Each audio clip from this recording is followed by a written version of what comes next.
I'm glad to see you on our webinar today, on our first lesson. Before we start, please let me know if you can hear me well by putting a plus in our chat. Thank you. So I may continue. My name is Inessa, and I will be leading the course of Financial and Business English for Advanced Level. Рада приветствовать всех. Меня зовут Инесса, и я буду вести курс по финансовому и бизнес-английскому для уровня Advanced, продвинутого. The main difference of this course in comparison with the previous one is that mostly all communication, 80% of our communication, will be conducted in English, and only 20% in Russian, just to translate unknown words for you. Особенностью данного курса является в том, что 80% нашей коммуникации будет проходить исключительно на английском языке и 20% дубляжа на русский язык для того, чтобы перевести незнакомые слова. What is more, the main topics which will be studied on this course will be studied in a deeper way. So we will study the topics in details. Также темы, которые будут затронуты на этом вебинаре, будут изучены более глубоко, в деталях. Надеюсь, что с перечнем тем вы уже ознакомились. Если нет, вы можете посмотреть темы на сайте и записаться на курс. So, I guess this is enough information so far about the course, and let's get the ball rolling. Let's start. As you can see, our first lesson is dedicated to the organization of financial industry, and here you may see a plan of our today's webinar. So first, we will have some warming up. That will be a business crossword. Then we will get acquainted with some new vocabulary on our topic. Then we will have a listening part and, of course, grammar, passive voice. So right now we will start with the warming up, and this is a business crossword.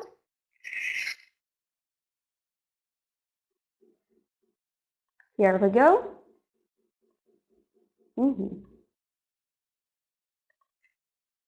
Just a second. All right, so I will make it a little bit bigger. So what we will do right now, here we've got clues, across and down, and the puzzle. So I will read the first clue, and you have to come up with a word for it. So let's start with the first one.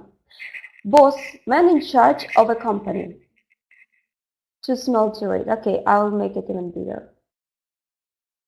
Is it better now? Yelena says chairman. All right, but let's see if it suits. Not so much. Well, in this case, the materials should have been sent on your email. If no, then I'm sorry, I can't do anything with that. Насколько мне известно, материалы должны были быть высланы вам перед занятием.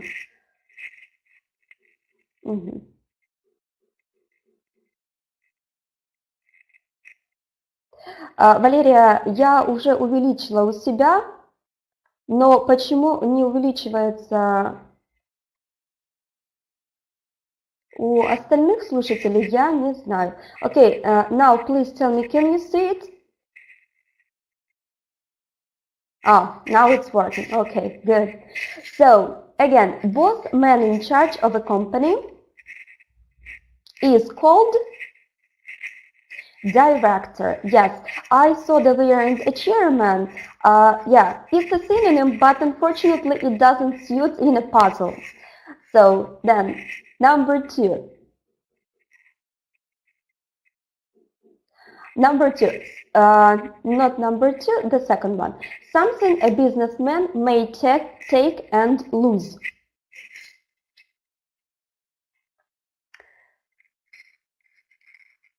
Yeah, Елена, thank you very much. Каждый себя может увеличить.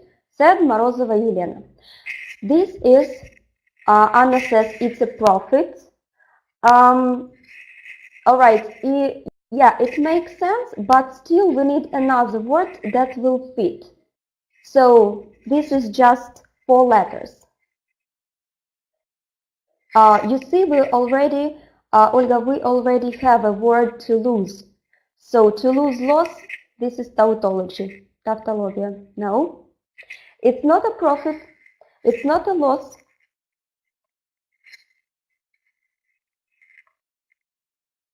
Bet. Cash. All right, these are really good variants. All right, but the answer is risk. Here we go. Okay, good. Then next one, trade, buying and selling things. How is it called, this process? How this process is called? Trade, buying and selling things.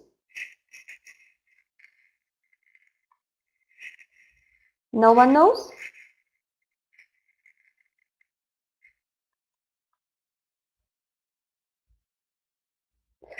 Business, Yelena says. Okay, and we've got the right, yeah, we've got the right answer. This is commerce. All right. So then next one, to speak. Another synonym for to speak.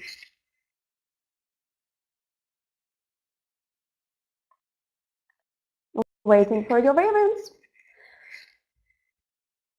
We'll give you yes. All right, and one more right answer. Thank you. Yes, it means to talk. All right, then number 10. Here we have a gap, and then well means be successful. So instead of a gap, we need to have a verb. Be well means be successful. No. Be well, it's like to feel well. That's it. Get well? No. Get well, it means to recover after an illness, for example. You can wish to somebody, get well, do well. Yes, exactly. Anton says run well, means be successful. Maybe in the context of a chairman who is running the company, I think it's possible. Yeah, but the right variant is do well, and it means to be successful. Okay, number trade well, Nikita, as well. I like your variant, right? So, number 11, to buy, another synonym for to buy.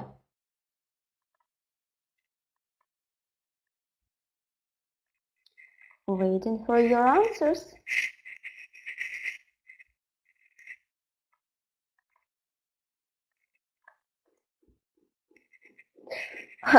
Take.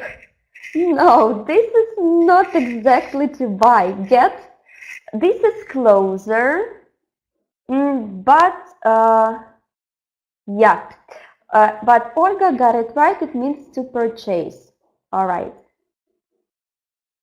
Then number 12, computer-assisted translation, abbreviation. We just simply need abbreviation of this notion.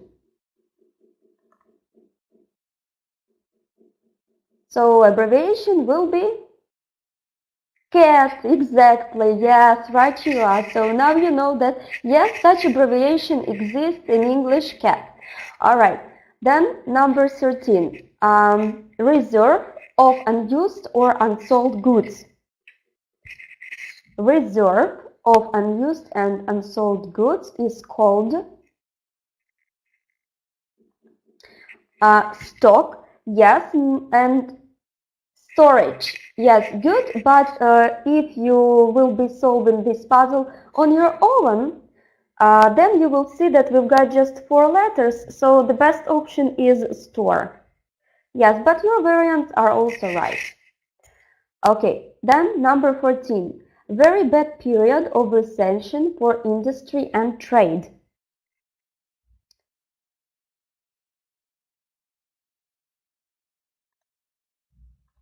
So,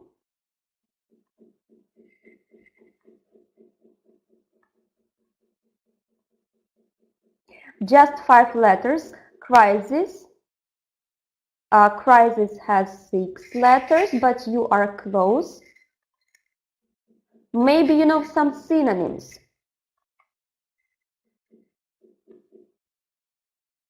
I will give you a clue. It's like a very dramatic reduce of something. Very significant reduce of something. Default. Possible.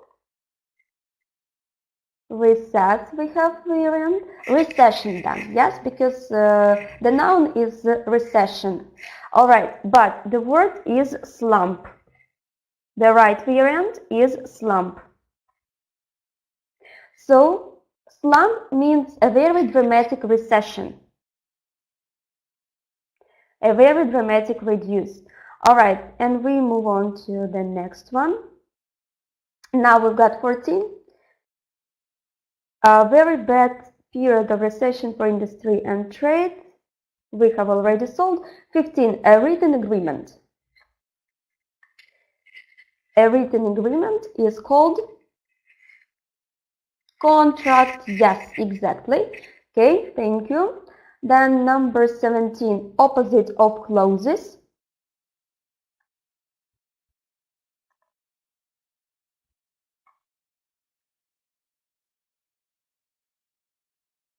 Yeah, opposite of clauses means opens, right, you are. Okay, then 20. Labor organization in industry. Labor organizations in industry all together are called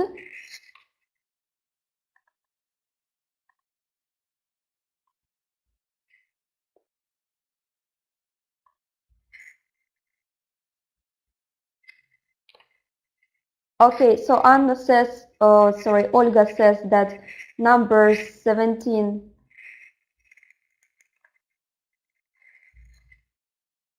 Yeah, number 17, 5 letters, that's why opens. You see, we had a clue. Closes with ending S, so opens. All right, then let's move on.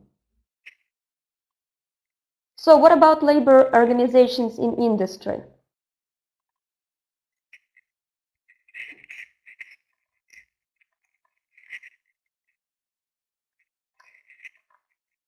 Silence. Okay, if nobody knows, then I will type the answer for you. And they are called, we've got variant factories. Not exactly, because these are like combined organizations. In industry, yes, Anton, and you got it right, they mean unions. All right, then number 21, neither.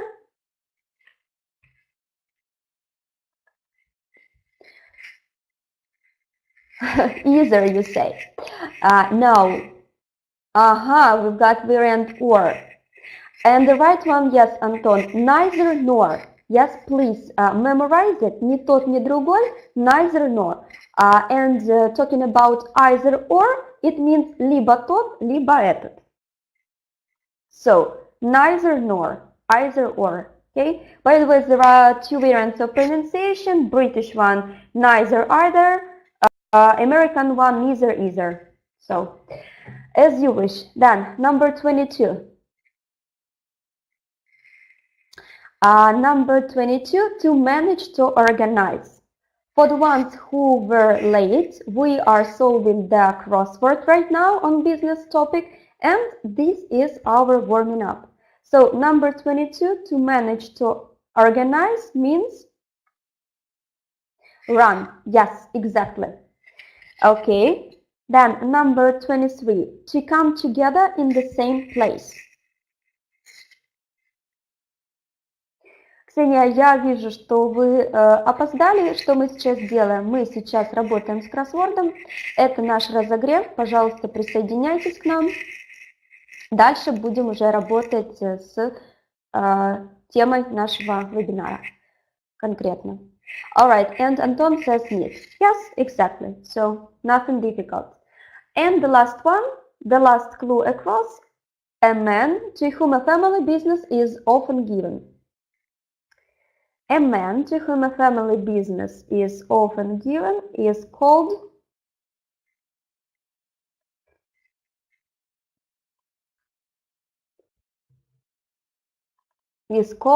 three letters, just three letters.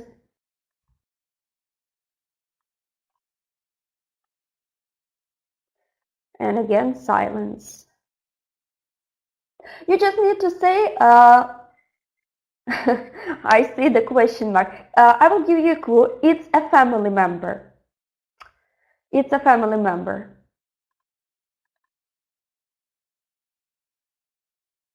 Rustam, if your dad inherits, if your dad gives you some kind of business, then you are his son. Yes, exactly.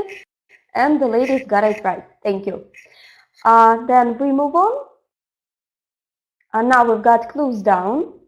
And the first one is abbreviation, often found after the name of an American corporation.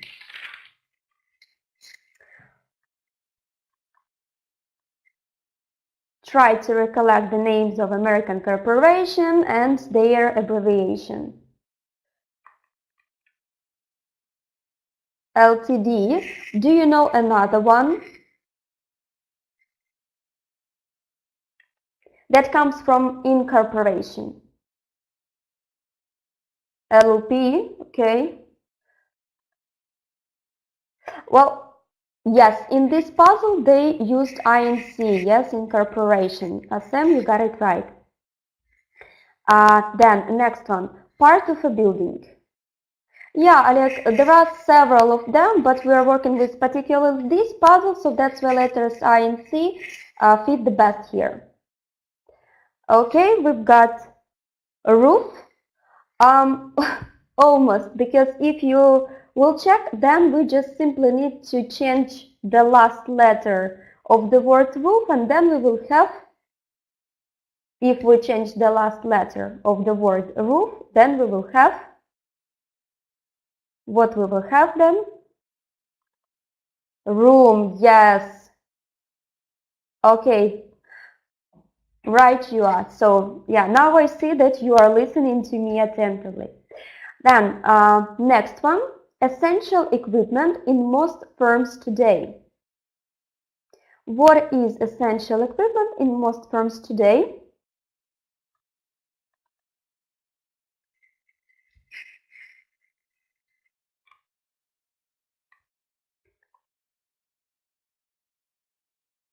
So, everybody is thinking.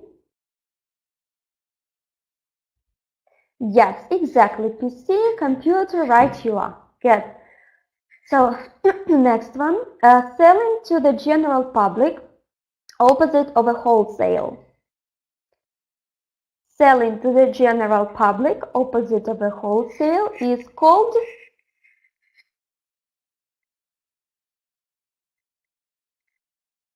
not just simply sale. It's a different one.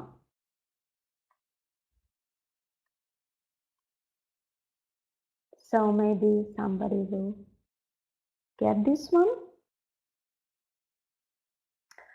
Alright, I will help you here. We need the word розничная торговля. Yes, Anton, retail. Okay, then number 6. A man who sells is called a seller. Yes, but it doesn't fit into our puzzle, so we need a little bit longer word. Yelena, almost right? Yeah, salesman. Salesman, you just had some misprint. So, like this. Okay, then number 8, opposite of poor. Yes, Anton, okay, with capital letters, rich. Okay, good. Then number 10, a reduction in the usual price. I see that everybody loved the word rich. even with exclamation marks. So, number 10, a reduction in the usual price, and no, increase, this is opposite, decrease. Alek, maybe you meant decrease, right? Because we're talking about reduction, recession. It's okay, Sam, you got it right, so this is a discount. Okay, then number 11, a share, another synonym for a share.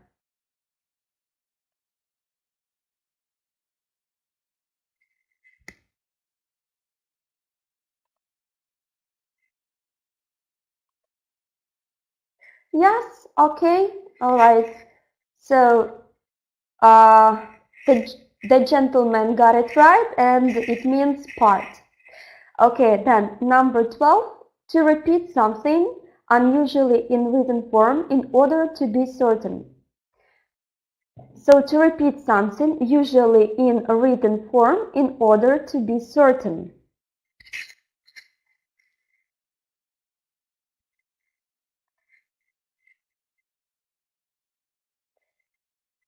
So we need a verb here.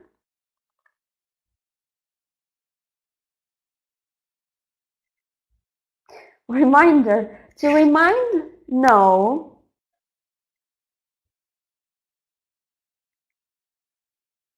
To remind, it means like to remember something. And the context here is to agree on something.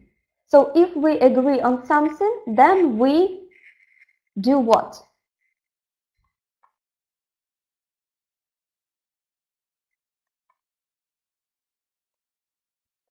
Okay, we'll help you here. Yes, and I see the right answer already. Yes, confirmation. This is a noun and the verb is to confirm, right? So in our puzzle we needed a verb, that's why confirm. Okay, then next one, 14, reserves, a different word from 13, across. So again, here we need a verb that means reserves, but it's different word from the from number 13, across.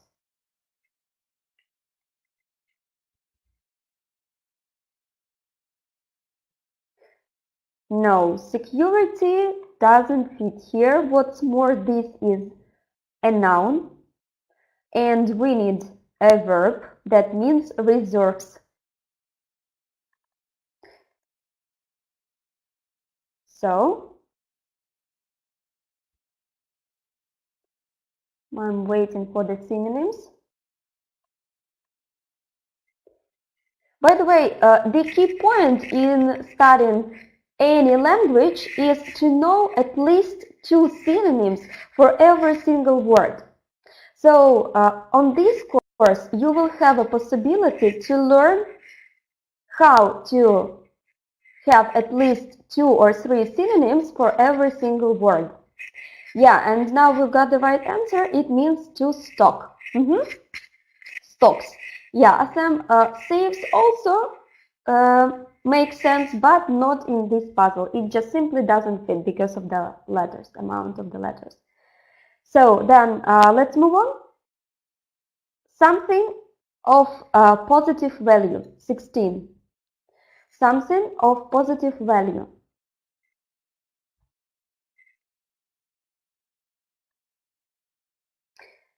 And here we need a noun.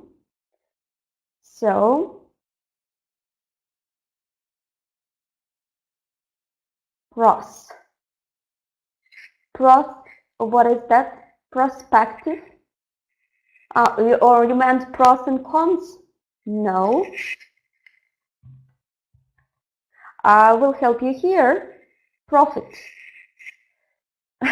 Yeah, profit does have a positive value, but the context here is that we may use this word for both some notions and even for people. So, ценный вклад. Maybe somebody knows how to say ценный вклад in English? Okay, Alex says money. Okay, can't disagree with you, but money doesn't fit in our puzzle. Advantages, we have a variant such as advantages. Okay, so let me help you a little bit.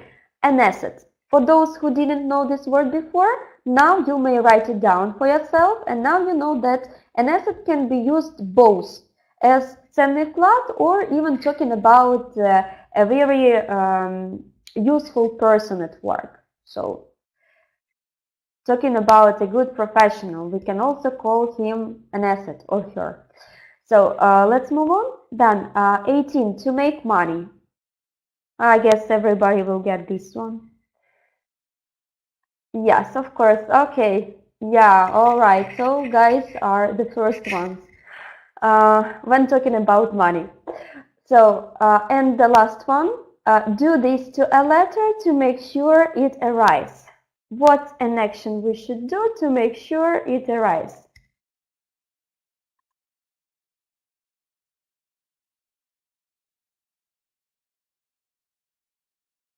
Waiting. Yes, Anton, you got it right. So first we have to send it.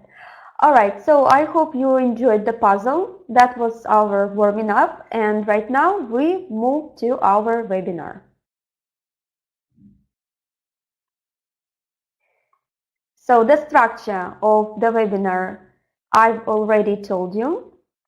So now we will learn with you some useful vocabulary words you can bank on any time. So first of all, I will proofread the words, and you guys please give me translation as well, okay, in our chat. So a bank guarantee. What is a bank guarantee?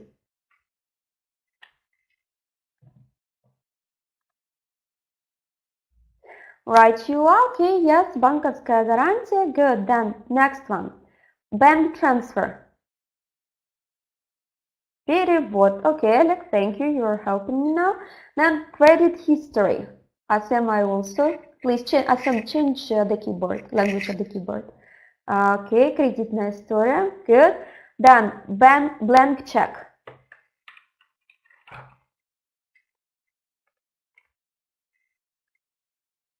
Aha, check. Okay, what kind of check is that? Пустой check. Yes, right you are. Then next one. Пустой чек в смысле без указания точной суммы. Okay? Then next one. Bounce check. Bounce check. Возвращенный чек. Yes. Or отклоненный. Automatic payment.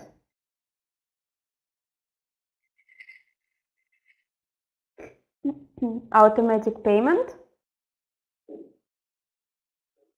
Yes, right, you are. All of you got it right. Yes, автоматическая оплата.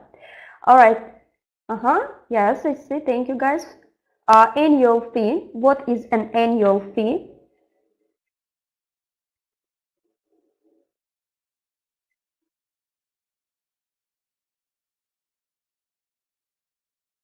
Не стоимость только, а плата. Да, годовая плата. Okay, then foreign currency. Yes, I see, Anton. Thank you. Иностранная валюта. Exchange rate.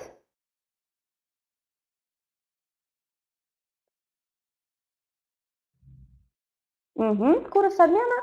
Okay, and the last one. The last one for today, joint account.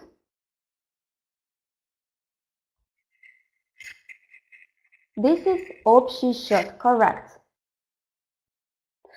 Okay, now our task will be, we've got the definitions and the task is to complete these definitions with the right word phrase, which we have learned right now. Okay, guys, if there are some people who are willing to participate by using the microphone, you are more than welcome.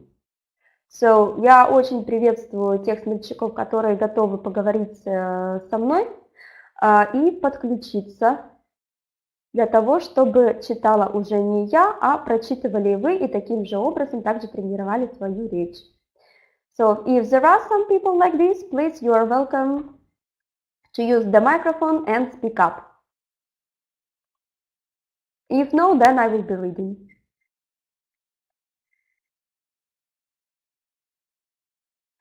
Okay, Sam, I guess right now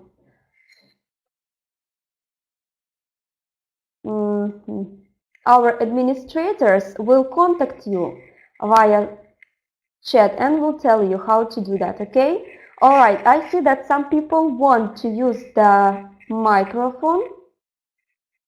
And Valeria says, нажмите на зеленый микрофон на верхней панели.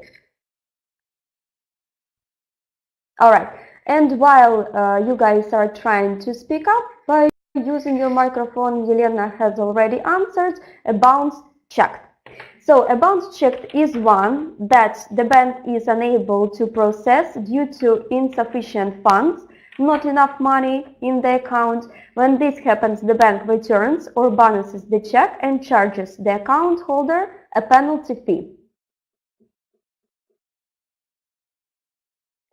All right. So, do you agree or disagree with Yelena's answer?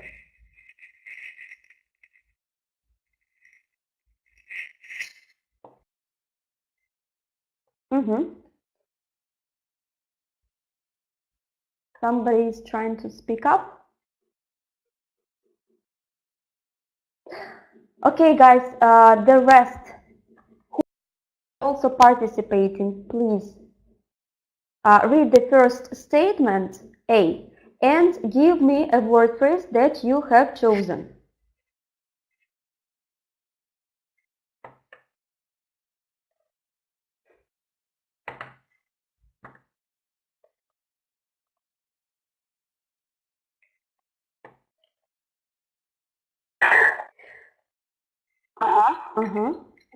Please say something. Raushan keeps silent. Yes. So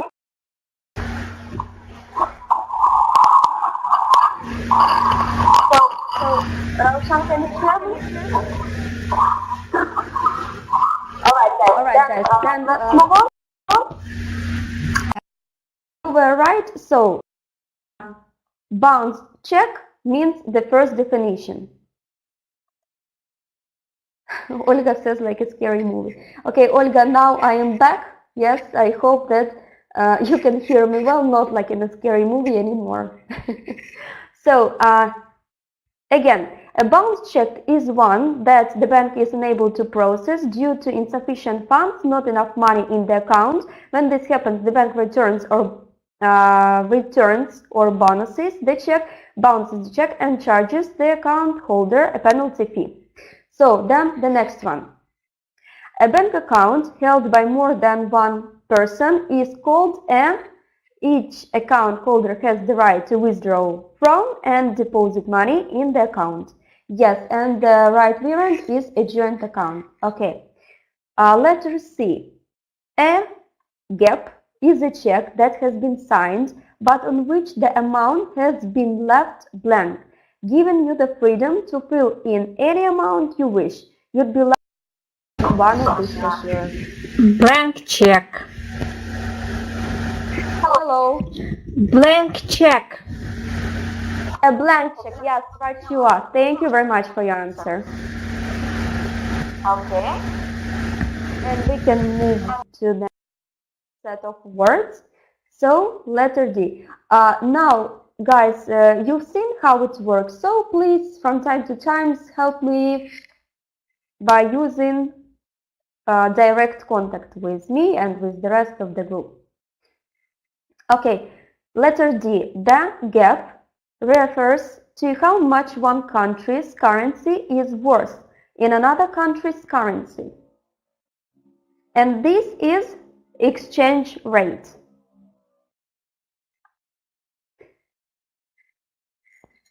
Yes. Okay, letter E. Your gap is a record of your habits and behavior in paying and repaying your debts and loans. It shows how responsible you have been in handling what you owe to banks, financial institutions, etc. Story. Now, Credit history. Yeah, credit history, exactly. Okay, then letter F.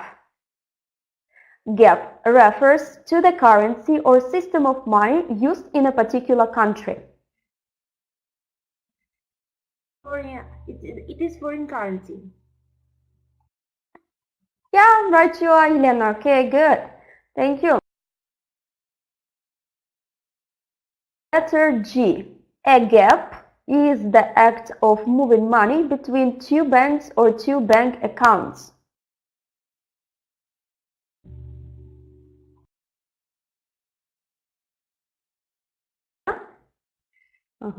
Elena disappeared. And this is, yeah, the majority of you got it right. All of you. Transfer. And, Elena wanted to say something. And the last one, letter H. And gap is a yearly fee you bank or credit card company charges you for the use of your credit card. And everybody says that this is an annual fee. Yes, and all of you got it. Let's move on.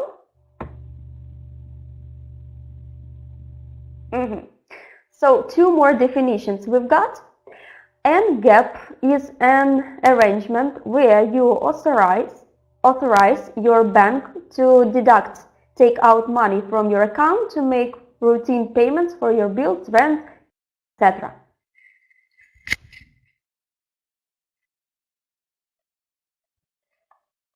And this is what?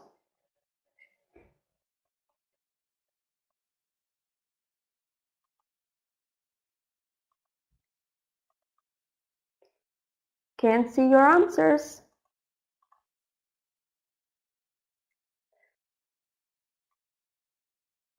So nobody knows what is that? Okay, yes, exactly. This is automatic payment. Yeah. Okay. And the last one, a gap is a promise made by a bank that if a borrower fails to repay their loan, the bank will step in and make the payment for them. And everybody says this is guarantee.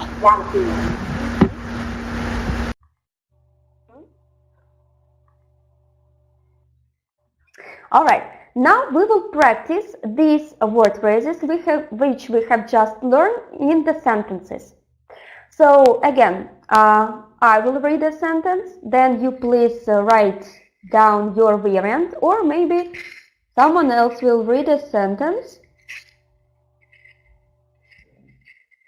and complete the gap.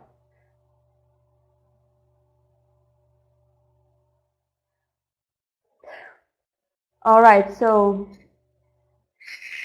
the first one. If you are a frequent business traveler, setting up gap will ensure you never miss your bill payments, even if you are overseas.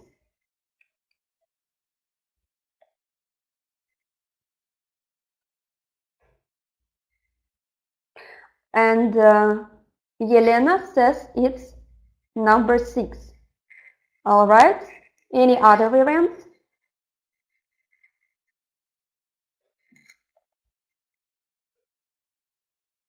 No more variants because you are right, ladies, both of you. Yes, automatic. Number 2. Due to the gap, I can only afford to have one credit card.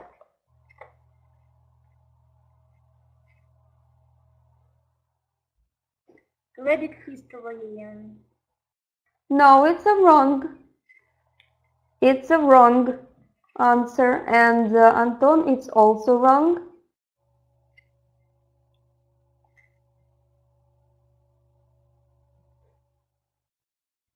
Oh, sorry.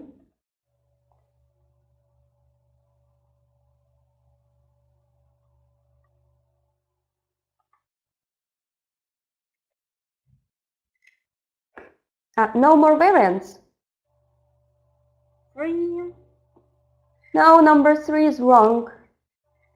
We will need it in another sentence. Да? Yes. So if there are no any other variants, we will skip this one and then we will come back to it. So next one. Before you travel overseas on business, it is a good idea to carry some cash in gap for things like bus or taxi rides or even a cup of coffee. And the answer is, Anton, you got it right, and Rustem as well, foreign currency. Okay, done. Next one. So often on business, you must be keeping our already countries. Elena, are you participating together with me right now? We already switched to the next sentence. Alright, so if you want to read, so read the next one already. Елена, вы сейчас находитесь в прямом эфире, да? Я не знаю, почему не совпадает мое вещание с вашим. Let me read them. Since you travel overseas so often on business, you must be keeping an eye on the gap of countries you frequently visit and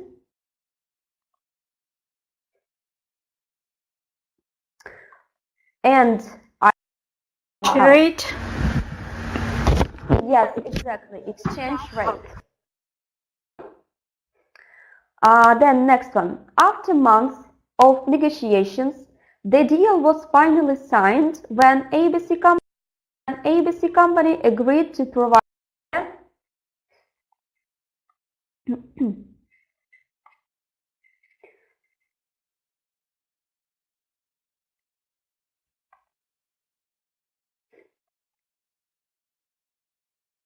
So, where are your variants? After months of negotiations, the deal was finally signed when ABC company agreed to provide us a... No, that's the wrong variant. Bank transfer. Also wrong variant.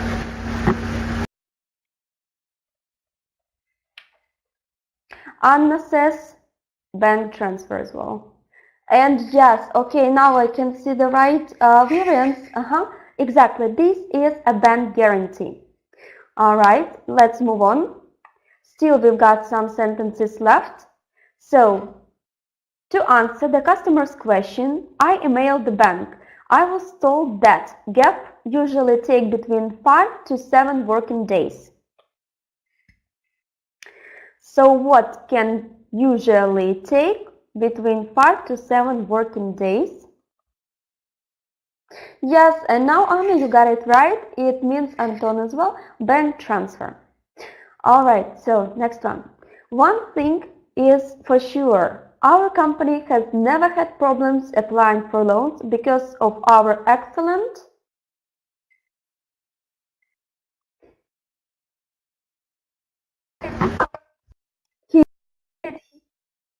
yes, not history, history. Done. Moving closer to the office has cost me a whole month's salary. It would be nice if someone would give me a gap to furnish the place.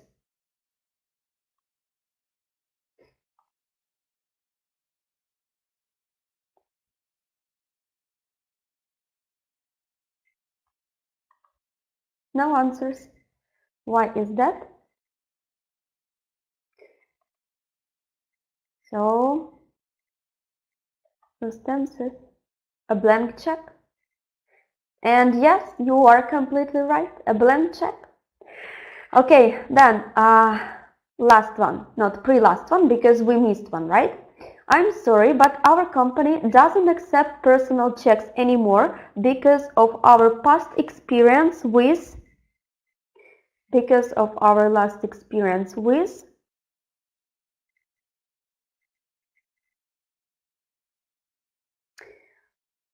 yes, exactly, Rustam. Yeah, number 5, bounce checks. And now we go back to the sentence that you didn't complete. So this is sentence number 2, and I'm reading it again. Due to the gap, I can only afford to have one credit card. Due to what? Yes, due to annual fee. Okay, right. So we are done with the first set of vocabulary today. A bit later we will have the second part, and right now we will be listening. So you will hear a part of a radio program in which two people debate the effectiveness of the investors in people. This is such a scheme, such a program. So investors in people is a scheme designed to improve conditions and efficiency in the workplace. You will listen to this audio twice. First time, just simply try to get the main idea. Second time, you will need to complete the gaps with some information from this audio. So while you will be listening to it the first time, just trying to get the general idea, and also please make some notes, all right? So let's go. Now I'm gonna turn it on.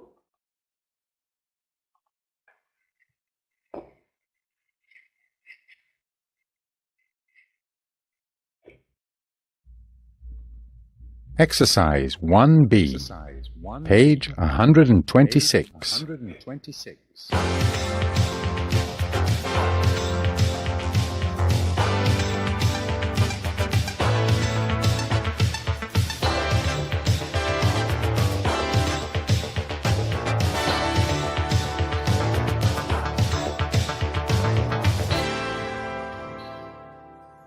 Hello, welcome to Workforce, program for work, workers and workplaces. Investors in People is a scheme that is meant to be about happier, better trained staff, but its critics claim that it leads to a climate of fear in the workplace. With me in the studio, Chief Executive of IIP UK, Ruth Winterburn, and Chris Williams, spokesman for the Fair Workplace Watchdog. Ruth, let me just begin with you and ask you, for the sake of our listeners, what exactly is the Investors in People scheme? Well, Bruce, Investors in People, or IIP as we call it, is about investing in staff training and development. To participate, employers have to meet our principles of good practice for training and development and provide staff with regular briefings, frequent feedback, and review meetings about their performance. Staff should also understand how their job helps their organisation achieve its goals. Thank you. Now, you've come in for a lot of criticism recently. Many people are saying that there aren't enough controls on IIP-accredited companies, and the whole thing is beginning to lose credibility. Well, it may be true that some companies simply want to have the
Alright, can you hear me now? Everybody can hear me now. Okay, good. So, for those who had some problems with the audio, right now I will switch off my sound then, and you will listen just to the audio. I hope that will work.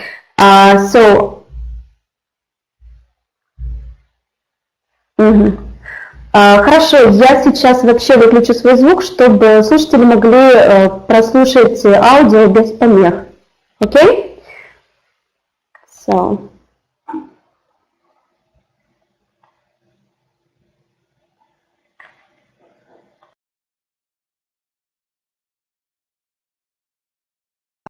Exercise 1B, page 126.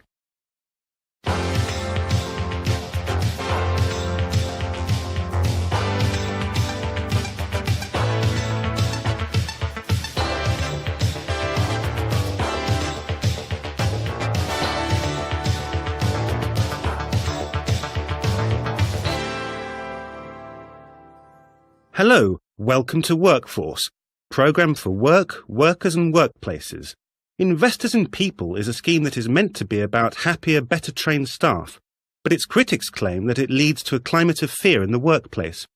With me in the studio, Chief Executive of IIP UK, Ruth Winterburn, and Chris Williams, spokesman for the Fair Workplace Watchdog.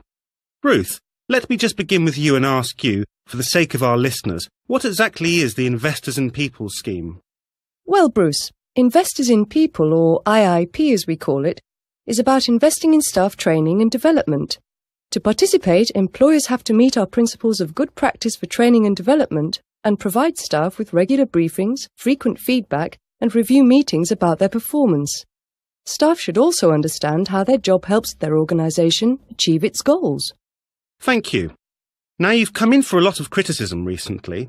Many people are saying that there aren't enough controls on IIP-accredited companies, and the whole thing is beginning to lose credibility. Well, it may be true that some companies simply want to have the IIP badge on their letterhead because it's a nice status symbol and are not really interested in the principles of the standard.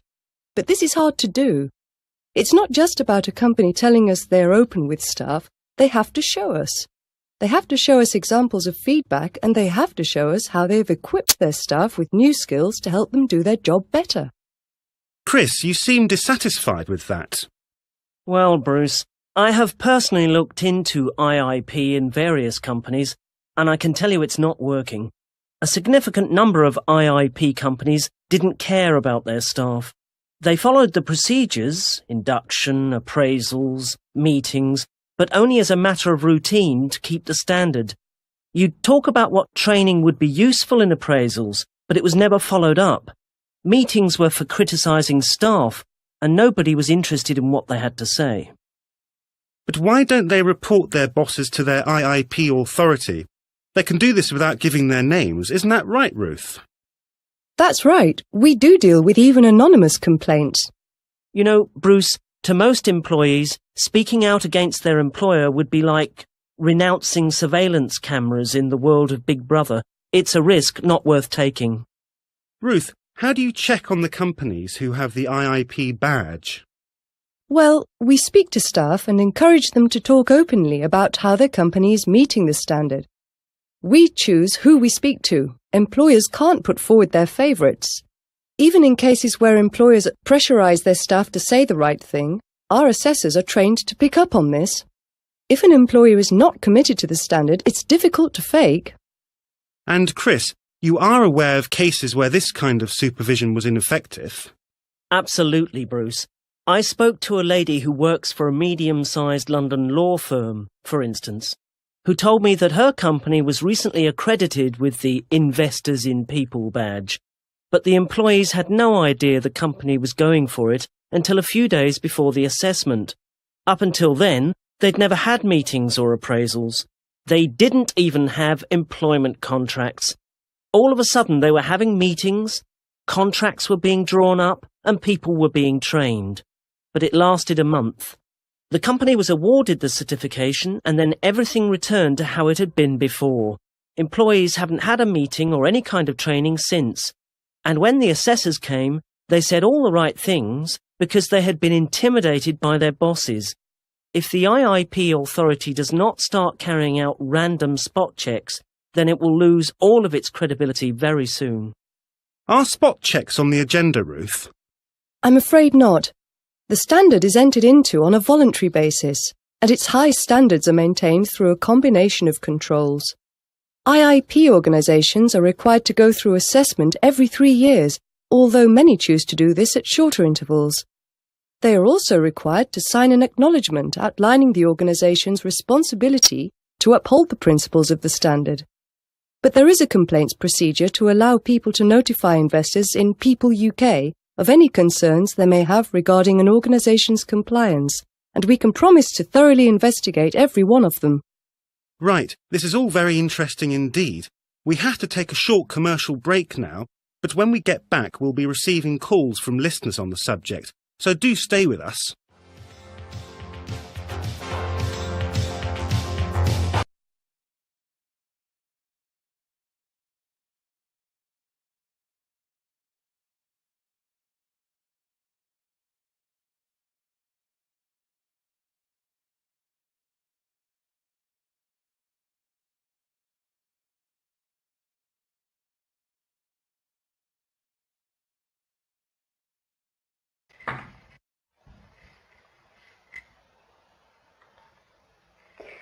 Okay, so I'm back. Can you hear me now? All right. Yes, I saw already some comments. So, of course, that's what I told you in the beginning of our webinar today, that this course is called Advanced. That's why the materials will be much more difficult than they were. So, but you shouldn't be afraid of that, because I will be helping you out, and you will adjust to this course as well. So, could you please tell me what was the general idea of this program, of this scheme, Investors in People? In general, what were they talking about? What were they discussing?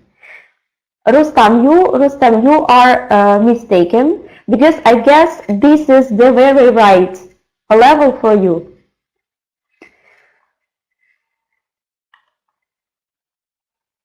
Okay, yes, right, you are supporting the staff. Supporting the staff with what means? What did they suggest? What are some approaches to support the staff? In what way did they want to do it? Okay, trainings, meetings. Yes, right, you are. Investing in staff, Elena says yes, good.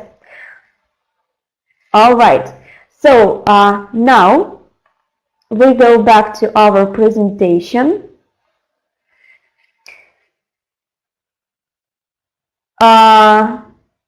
Equipping the staff, yes, as well.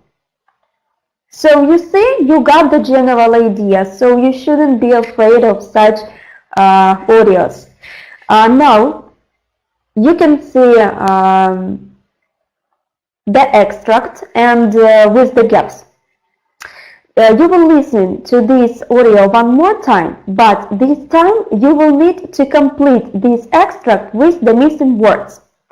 Because you might not hear the exact words from the audio, because it's long and their speech is a little bit complicated, but still try to be close to their speech or come up with some synonyms, all right?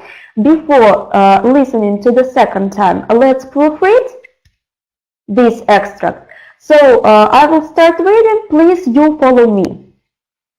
So, Investors in People is a scheme which promotes staff, training and something.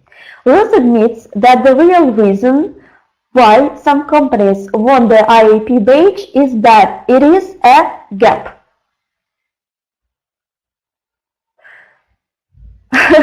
Rustam, do not complain. Yes, they've got British accent, but still this is one more way to boost your knowledge of English. Yes, because we need to learn the language from different perspectives. So both British and American. American accent from my side, British from there. Let's move on. Companies who wish to be part of the Investors in People scheme must provide evidence of gap to the IAP authority. Chris claims that some companies, in spite of following the required gap, were not truly interested in improving conditions. The IAP authority investigates every complaint, even the gap ones. Ruth argues that it isn't easy to gap IAP standards compliance. Chris mentions one law firm where staff training went on for only gap. Chris suggests gap in order for IAP to rebuild its reputation. Ruth points out that the employees can follow the gap if they feel that IAP standards are not upheld by their company. So uphold it means to support. If there are some unknown words for you so far in this extract, please ask me right now. So I just want everybody understand what we are doing. If everything is clear so far, now I will turn on the audio one more time. And you have to come up with the missing words, but mind, no more than 3 words for each gap. So it can only be 1 word or 2 words, but not more than 3. So let's try.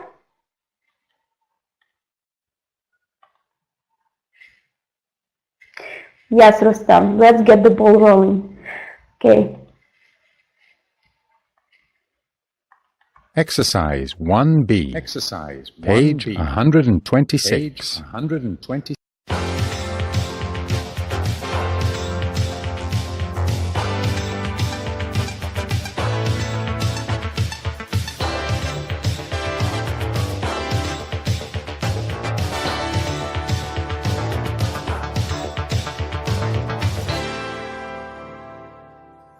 Hello, welcome to Workforce, program for work, workers and workplaces. Investors in People is a scheme that is meant to be about happier, better trained staff, but its critics claim that it leads to a climate of fear in the workplace. With me in the studio, Chief Executive of IIP UK, Ruth Winterburn, and Chris Williams, spokesman for the Fair Workplace Watchdog. Ruth, let me just begin with you and ask you, for the sake of our listeners, what exactly is the Investors in People scheme? Well, Bruce, Investors in People, or IIP as we call it, is about investing in staff training and development. To participate, employers have to meet our principles of good practice for training and development and provide staff with regular briefings, frequent feedback, and review meetings about their performance. Staff should also understand how their job helps their organisation achieve its goals. Thank you. Now, you've come in for a lot of criticism recently. Many people are saying that there aren't enough controls on IIP-accredited companies, and the whole thing is beginning to lose credibility. Well, it may be true that some companies simply want to have the IIP badge on their letterhead because it's a nice status symbol and are not really interested in the principles of the standard. But this is hard to do. It's not just about a company telling us they're open with staff. They have to show us. They have to show us examples of feedback, and they have to show us how they've equipped their staff with new skills to help them do their job better. Chris, you seem dissatisfied with that. Well, Bruce, I have personally looked into IIP in various companies, and I can tell you it's not working. A significant number of IIP companies didn't care about their staff. They followed the procedures, induction, appraisals, meetings, but only as a matter of routine to keep the standard. You'd talk about what training would be useful in appraisals, but it was never followed up. Meetings were for criticising staff, and nobody was interested in what they had to say. But why don't they report their bosses to their IIP authority? They can do this without giving their names. Isn't that right, Ruth? That's right. We do deal with even anonymous complaints. You know, Bruce, to most employees, speaking out against their employer would be like renouncing surveillance cameras in the world of Big Brother. It's a risk not worth taking. Ruth, how do you check on the companies who have the IIP badge? Well, we speak to staff and encourage them to talk openly about how their company is meeting the standard. We choose who we speak to. Employers can't put forward their favourites. Even in cases where employers pressurize their staff to say the right thing, our assessors are trained to pick up on this. If an employer is not committed to the standard, it's difficult to fake. And Chris, you are aware of cases where this kind of supervision was ineffective?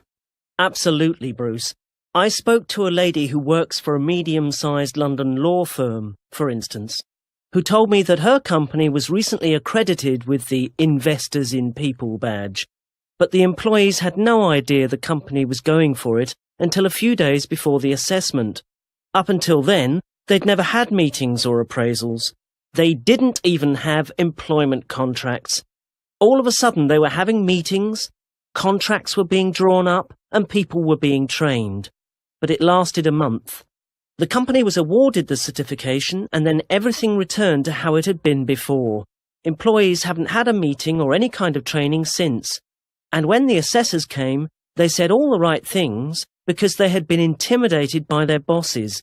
If the IIP authority does not start carrying out random spot checks, then it will lose all of its credibility very soon. Are spot checks on the agenda, Ruth? I'm afraid not.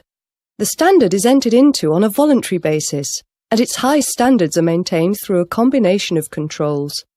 IIP organisations are required to go through assessment every 3 years, although many choose to do this at shorter intervals. They are also required to sign an acknowledgement outlining the organisation's responsibility to uphold the principles of the standard. But there is a complaints procedure to allow people to notify investors in People UK of any concerns they may have regarding an organisation's compliance, and we can promise to thoroughly investigate every one of them. Right, this is all very interesting indeed. We have to take a short commercial break now, but when we get back we'll be receiving calls from listeners on the subject, so do stay with us.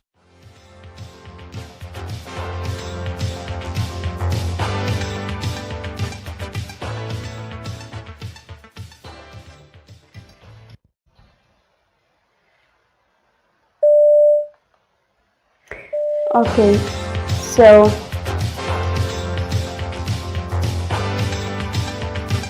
just a second.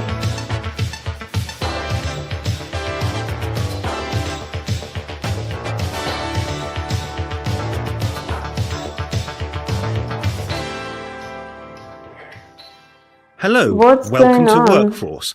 Program for work, workers and workplaces.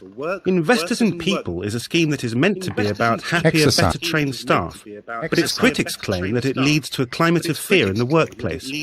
With me in the studio, Chief Executive of IIP UK, Ruth Winterburn, and Chris Williams, spokesman for the Fair Workplace Watchdog. Ruth, let me just begin with you and ask you, for the sake of our listeners, what exactly is the Investors in People scheme? Well, Bruce, Investors in People, or IIP as we call it, is about investing in staff training and development. To participate, Exercise employers have to 1B. meet our principles of good practice for training and development and provide staff with regular briefings, frequent feedback, and review meetings about their performance. Staff should also understand how their job helps their organisation achieve its goals. Thank you. Now, you've come in for a lot of criticism recently. Many people are saying that there aren't enough controls on IIP-accredited companies, Exercise and the whole 1. thing is beginning to lose credibility. Well, it may be true that some companies simply want to have the IIP badge on their letterhead because it's a nice status symbol and are not really interested in the principles of the standard. But this is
All right.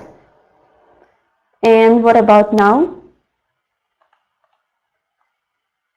Okay. So, yes, I'm glad to see and to see you again, and glad that you can hear me now.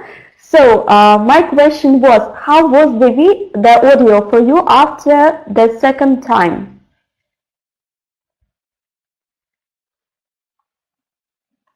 Was it still hard for comprehension, or was it better the second time?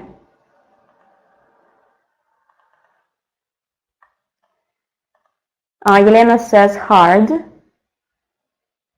Still not easy.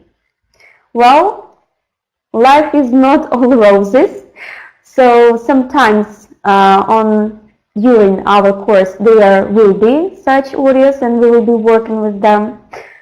So, Sam said better. Okay, anyways, right now, with my help, let's try to complete the gaps with the missing words. So, again, I will start reading, and you are helping me with the words which you think will fit the best here. So, Investors in People is a scheme which promotes staff training and what? And development, yes. Then, Ruth admits that the real reason why some companies want the IAP badge is that it is what it is.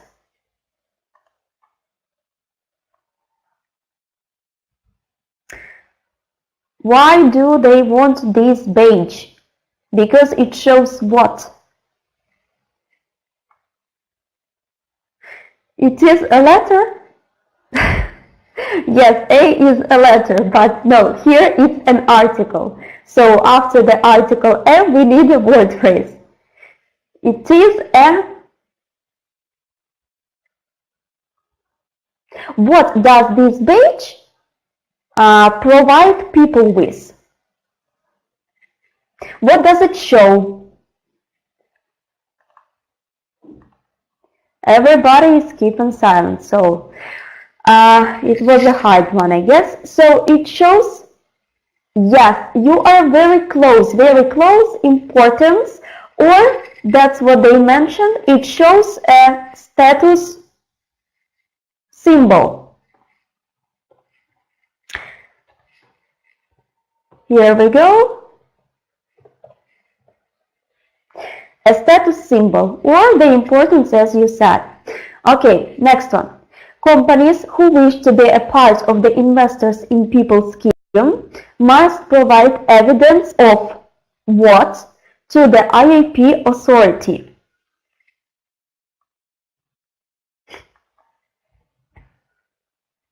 Evidence of what?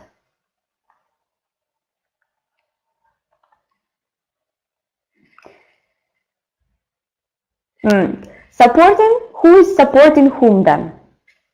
Didn't really get it. Investment in people?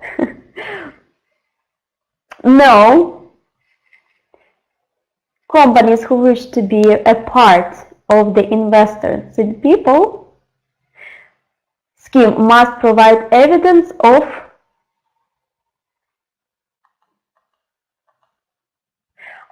new skills.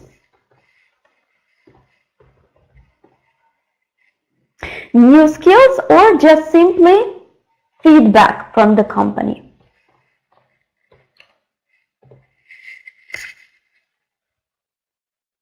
So investment is good, but it's not enough. All right. Then next one, Chris claims that some companies, in spite of following the required something, were not truly interested in improving conditions.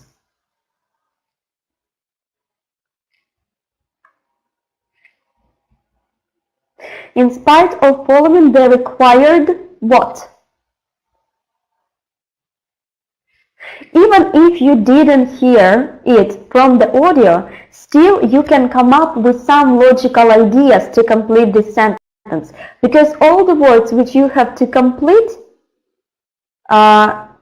you know. Okay, and we've got the variant standards. It is close, but we are talking about the process. That's why procedures.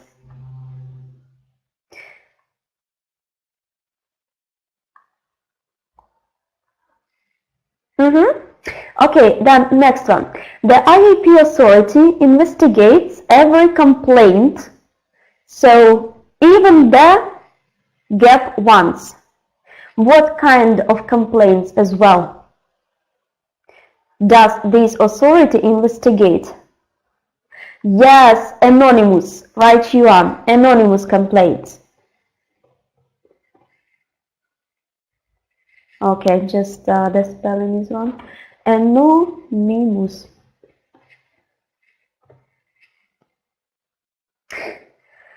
Okay, alright, let's move on. Ruth argues that it isn't easy to do something, IAP standards compliance. Compliance means соблюдение, да, соблюдение стандартов. So Ruth argues that it isn't easy to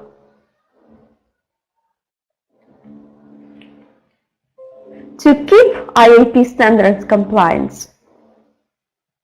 No, not to keep, but подделать. No, not to follow, not in this context. I've already told you the right word in Russian, so just simply translate it.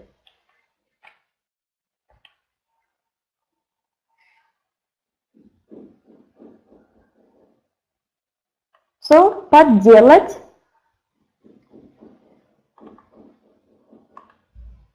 Yes, Елена, to fake.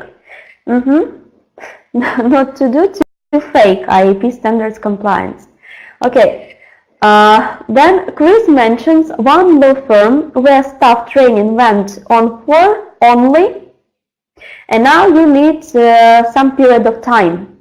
Maybe you caught it, maybe not. Let's see.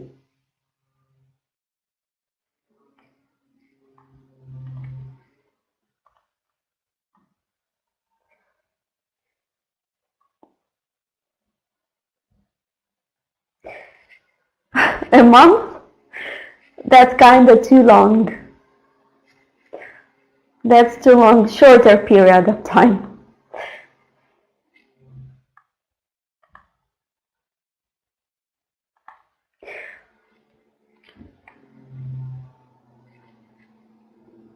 I guess Asim wanted to write a day. Okay, something between a month and a day, and that was just a few days. A few days. We've got a week already. Yes, okay, good. So, Chris suggests gap in order for IAP to rebuild its reputation.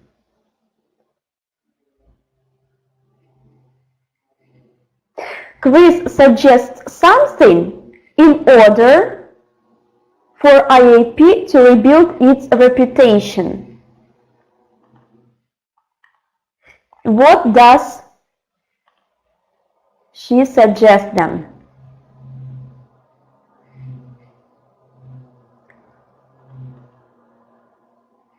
Credibility. Okay, yes, that's like the main point, but still you have to reach it somehow, and they talked about it, in what way they can get this credibility. And these were random checks. Random checks, or also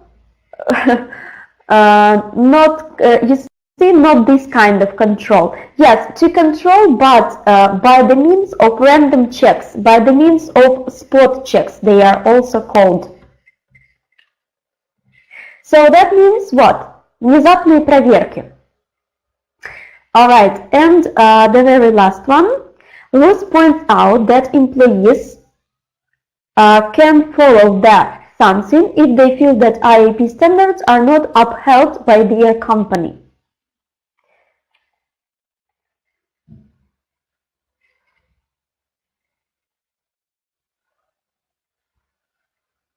So, what they can follow then?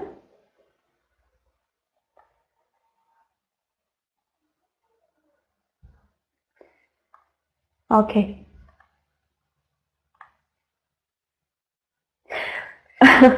Just simply complain?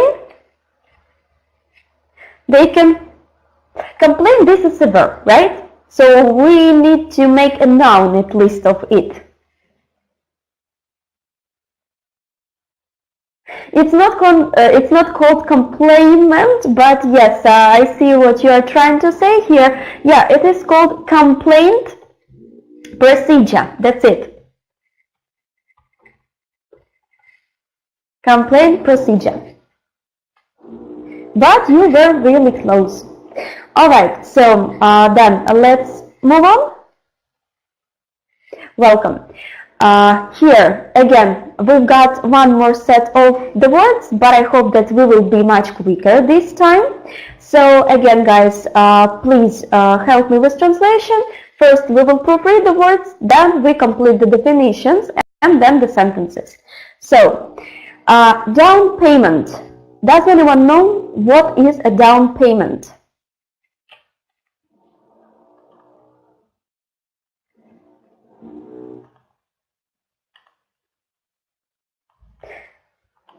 I see that you are not that active right now. I guess got tired a little bit, but still, please let me see that you are participating.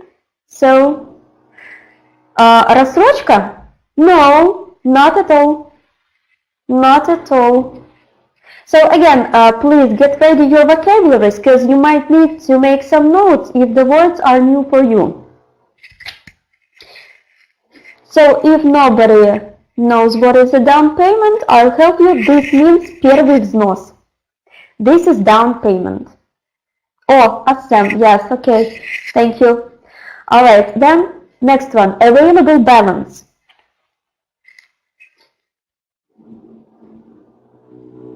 Available balance is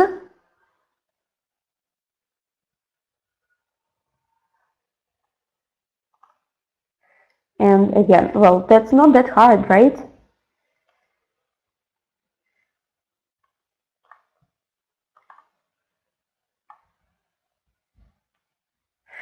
Okay, Rustem, please change the language on the keyboard. Yes, доступный баланс. Okay, then next one. Fiscal year. What is the fiscal year?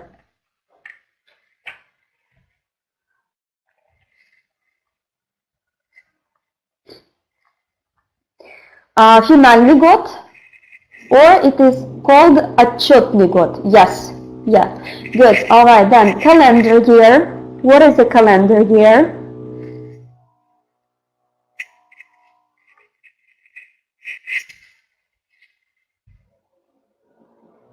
Yeah, just simply календарный год. Okay, then billing cycle. Billing cycle.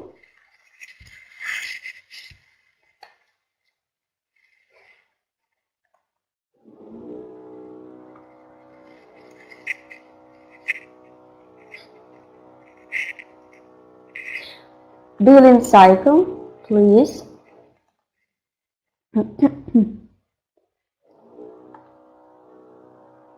Okay, платежный цикл. All right, then next one, charge card.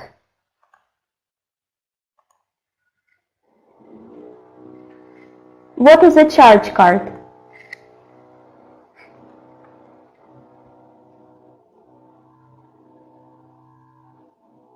A charge card means, again, I see no answers. All right, Sam, thank you. Yes, платежная карта.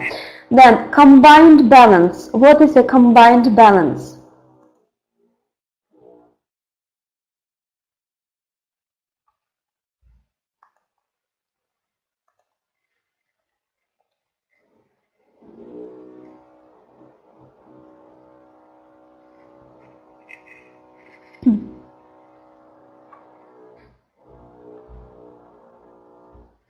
Yes, совмещенный balance. It's not составленный, and you will see in what context a little bit later. So then next one, depreciation. What is depreciation?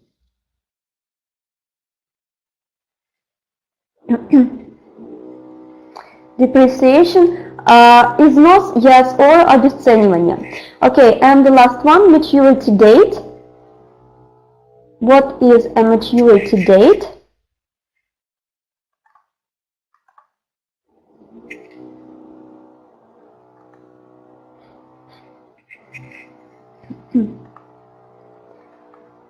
Nobody knows. Okay, then срок. Срок чего?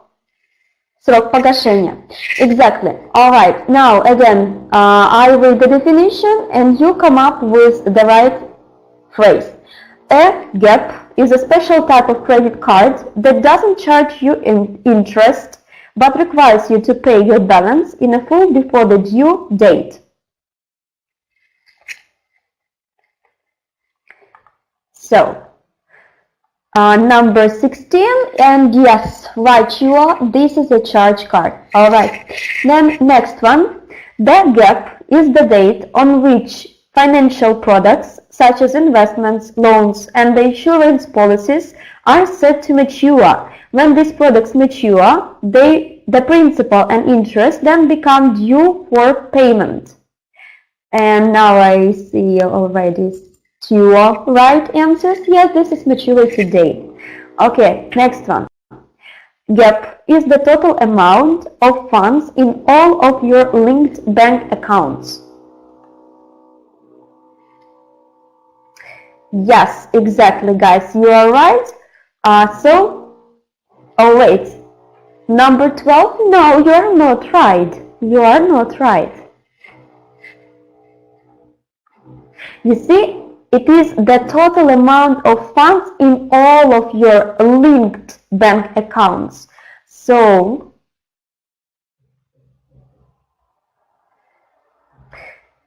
yes, it is a combined balance. Yes, Rustam, good.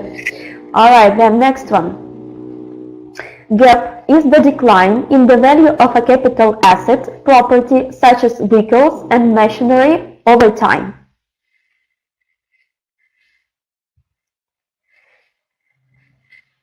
And the answer is Yelena, good. Exactly. Depreciation. Alright, then next one. A gap is the initial first amount paid at the time of purchasing big items such as a house or car with an agreement to make full payment later. And Yelena is the first one and she says it's a down payment. Yes. Rustam as well. Yeah, you got it right. Next one. A something is used in business to refer to the interval or period of time between one period and next. These are usually recurring or set to repeat every month. And the answer is exactly, it's a billing cycle, number 15. Next one. A gap is something we are familiar with. It is the period of 12 months beginning January the 1st and ending December the 31st as shown on a calendar. But of course, this is a calendar here, right? Yes. Okay, so the 12 months period of time that companies and businesses use for financial purposes is referred to as a gap. This may be different from the year on the calendar. And I already, and I see the right answers, fiscal year. All right. And the last one, the gap is the amount of funds in your bank account that you are able to use, withdraw or transfer. This excludes transactions that are currently pending or have not been completed. Yes, and Yelena already got the first, got the answer first. That is available balance. Okay, good job. So, next one. we have to, just a second, I will check. Yes, so now we've got the sentences as we did before. So again, I will be reading the sentence, you help me with the right phrase. The first one, we have to ensure we have the funds to cover our outstanding business loan before the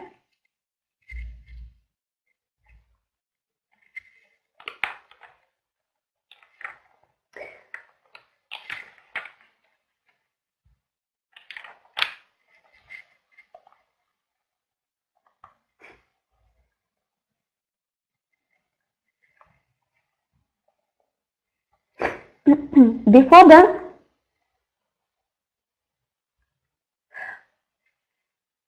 okay, so numbers 13 or 19?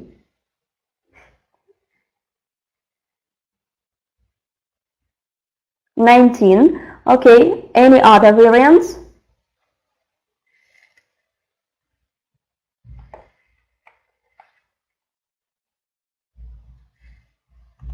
No other variants. Okay, good. All right, then next one. My business partner and I have made a gap on an office lot in the downtown district.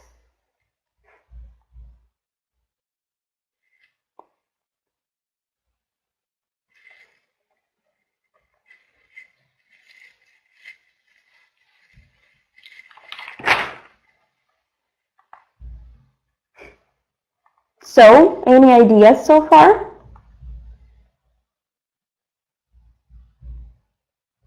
Daria says 11.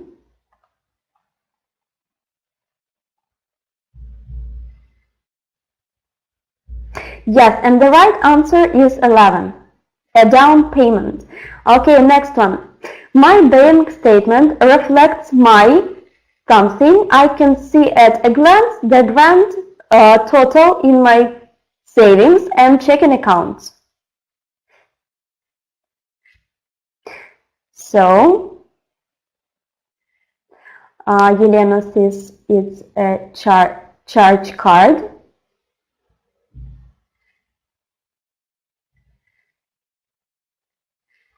Any other ideas?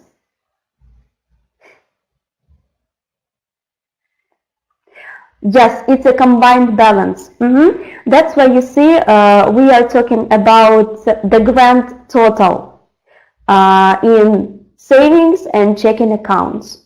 So then next one. To avoid any issues of trust, it's best to check your before issuing a company check.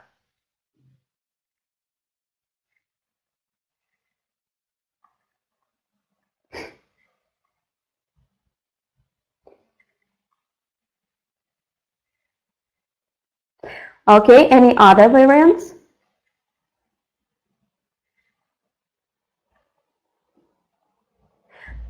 No. Other variants? Yes, and you are right. This is available balance. Okay, then next one. After something, our company's 5-year-old truck is worth less than 50% of its original price. After what?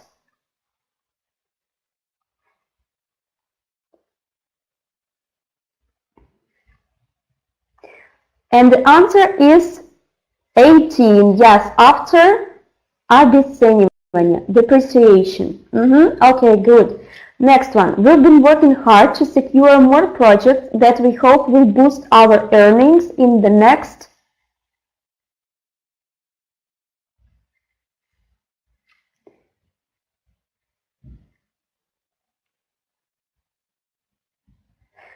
Okay, now we've got different variations. Number 13, either fiscal year or calendar year. And, alright, so yeah, the right variant is in the fiscal year. Alright, the next one, we've been working hard to secure, you may have heard of these two well-known, Gap, American Express, and Diners Club.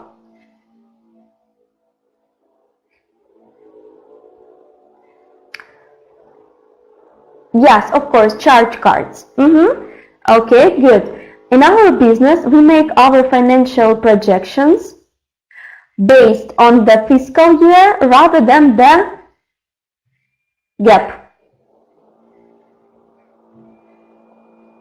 Rather than the number 14 calendar year. It is strange that my internet service provider uses a gap of 90 days instead of the usual 30 days.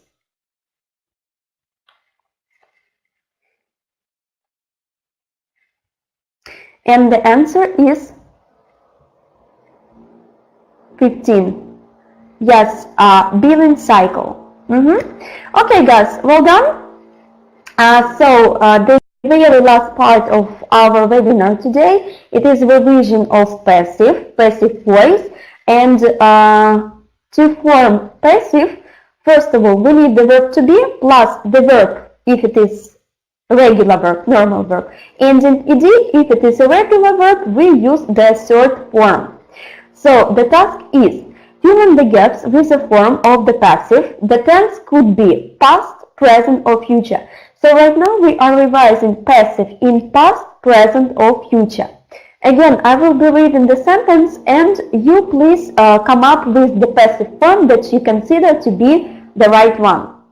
So let's go. Many rock stars say the real thrill is that they enjoy by thousands of adoring fans. Many rock stars say the real thrill is that they enjoy by thousands of adoring fans. So now you have to put watch into a passive form, either in the present, past, or future. So any ideas so far? Yes, okay, well done. Yeah, it's a tricky one, by the way, and the right variant is, yeah, by being watched. And the translation will be like,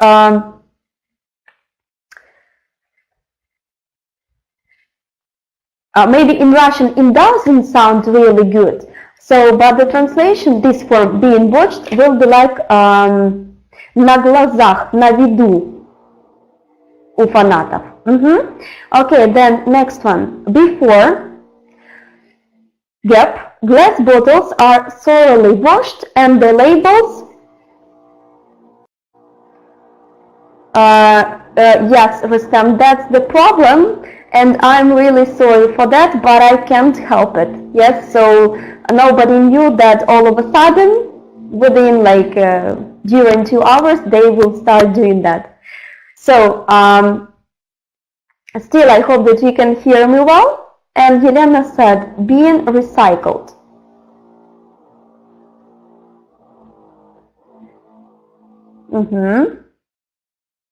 And the second one, I'm waiting for the second one.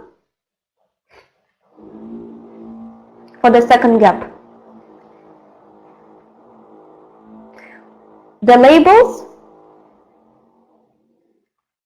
Yes, the labels simply are removed. That's it, without being. I'm sorry, this office is so dirty, but it can't gap until tomorrow morning at the earliest. So, I'm sorry this office is so dirty, but it can't be cleaned. Correct. Yes, but it can be cleaned. No, being cleaned doesn't suit here. You see, we use the gerund form of a passive, being, when we don't have the subject or when we don't have an object. Here we have an object, it. So that's why we don't need to say being cleaned, alright? And in number 2, we didn't have an object. That's why we used Was the explanation clear for you? Елена?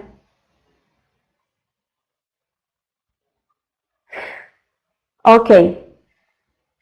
Rustam says that yes, but Elena kept silence.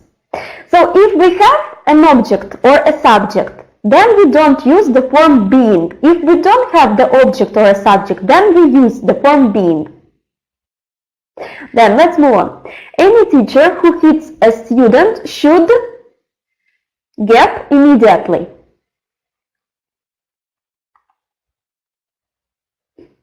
So any teacher who hits a student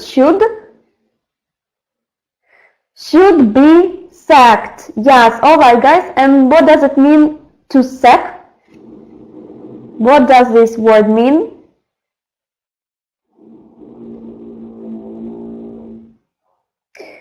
Уволен, yes, or punished, no, not punished, just fired, yes, just fired, or dismissed. The closest synonym is to be dismissed. Alright, next one. John's big dream is that he wants gap by a big time music producer. So John's big dream is that he wants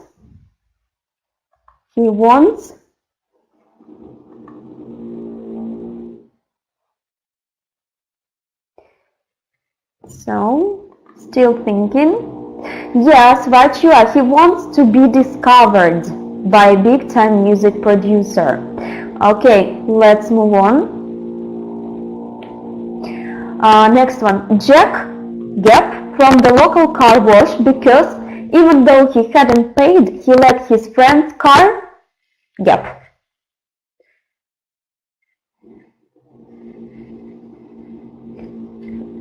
So what happened with Jack? Yes, Jack was fired, that's good. And what happened then with his friend's car?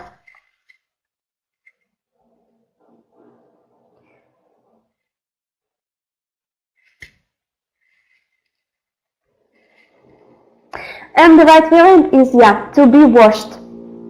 So, then, number 7.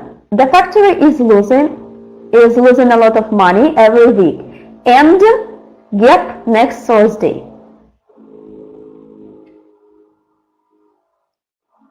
So, sorry. Okay, I'm going back. Will be shut. Alright, if we are talking about the nearest future and if we are sure in our plans for 80%, most likely that this will happen, what tense we should use then? Okay, Natalia, yes, the construction to be going to. Yelena, you wrote something else, not what we needed. So, is going to be shut. Is going to be shut. This is the right variant. Is going to be shut. Next one. But it might. Yes, Yelena. But it might something if we make an appeal to the local bank.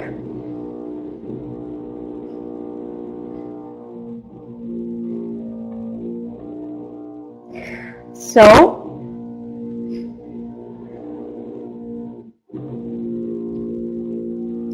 but it might be saved or just simply saved.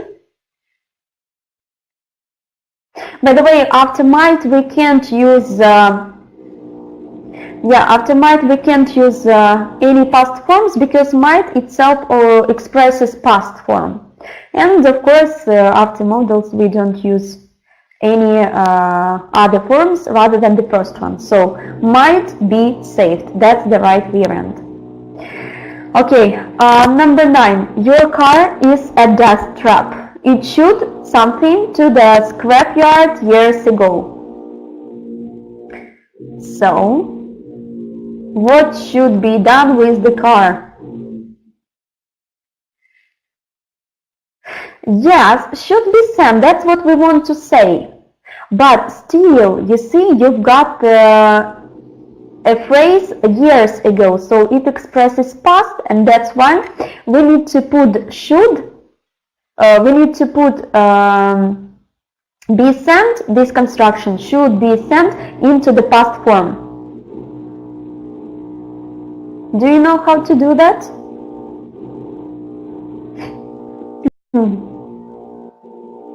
No, nobody knows. Okay, so if you need to use a modal in the past, then you just simply use a modal. In our context, it is should plus have plus been, because it is passive, and plus the verb in the third form. So take a look, and now please somebody, according to my scheme, can complete this sentence. It's not perfect, it is called perfect infinitive, because you may use only have. Has is not allowed. That's why it is called perfect infinitive, and I can see my misprint, but I hope you understood me right, that it is have, yeah? It is have. So, according to should, Rustam, that's what I told you right now. That's what I was telling you, that in perfect infinitive, we can't use has, just have. So please correct yourself and write, yeah, correct yourself right now, so everybody will see what is the right variant. Should have been sent, exactly. Okay, and the last one, gap in the street is a terrifying experience indeed. And I saw some attempts already, somebody wanted. And yes, Yelena, you already got it right, but there is a misspelling. So not just being robbed with double, yes, Yelena, good job. Being robbed, yes, with double B. Okay, good. All right, here we've got a small rule. I guess we will have enough time to get acquainted with this rule, and your homework will be related to the exercises to this rule. So in English, the passive can always be made by using the verb to be. In informal English, it can also be get. And it is also often used to construct passive sentences. But it's not always possible. Yes, Rustam, right you are, it is $1. So I'm glad that you noticed it. Alright, so please, here, there are two examples. That tree was, or you can also say, got blown over in the storm last night. So was and got, they mean the same thing here. You can just substitute them. And the second example, this criminal is known to police in 5 different countries. But gets known isn't possible here. The criminal gets known to police in 5 different countries, it's not possible to say. Why? Because if we use get plus the verb in the third form, it means like to become. So, and in the second sentence, it just simply doesn't fit. We can't use become, right? The criminal became known to police in 5 different countries. So it just doesn't sound good in English. All right, let's see how it works. So we will start and you will finish this exercise at home as your homework. The task, for each sentence, use the passive with get whenever possible. So it means that not in every sentence it is possible. Be attentive, please. Number 1, I don't know why this class is always so dirty. It gap every morning. So the question is, if we can say it gets cleaned every morning, or if we cannot say so. Your ideas.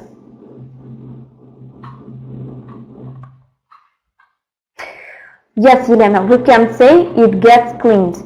But if you say it is cleaned, it's also possible. Natalia, not just it cleaned, yes, it is cleaned, or it gets cleaned. Both variants. Okay, number 2. The murder suspect told the police a complicated alibi, but it gave by them, and he was charged with the murder. So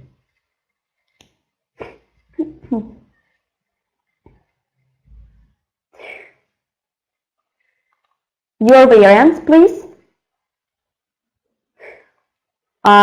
Just simply what you have to do with believe. Was believed. Yes, and this is the only variant. God believed. We can't use it here because it just doesn't make any sense then. Alright, one more sentence and the rest will be your homework. Whose is that computer in the corner of the office? I don't know. It gave by anyone.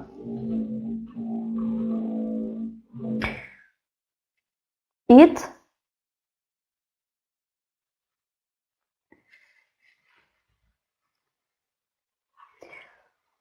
can use. We know, we even didn't have the word can. You see, you may use only the words which are in round brackets. Almost Rustam, but be attentive because yeah, we are talking about the present moment, so it is never used.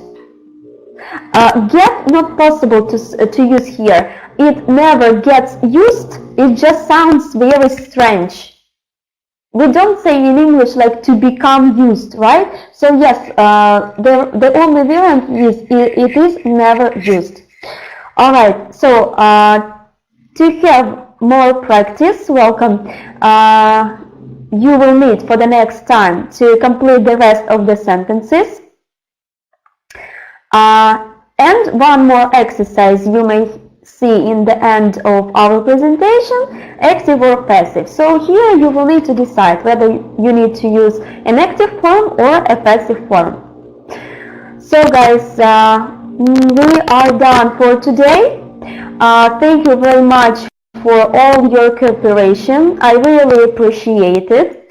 I'm pretty sure that the next time our lesson will be even more productive, will be more interesting, and we won't have such distractions as my repair works or some troubles with the microphone usage. Now you know how to do it.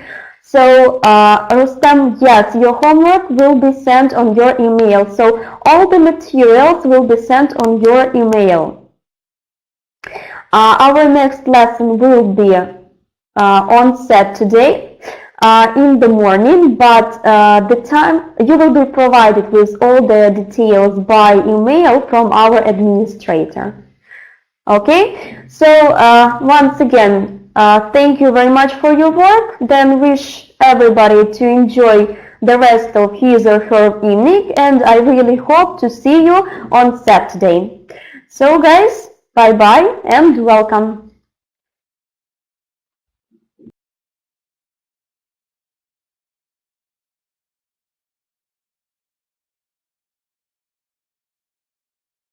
Добрый вечер, уважаемые слушатели. У нас уже есть оплаченные слушатели по программе. Также на площадке были те, кто в ходе занятия хотел принять решение по поводу участия в подготовке. Если вы желаете подключиться на подготовку, поставьте, пожалуйста, 10 в чат.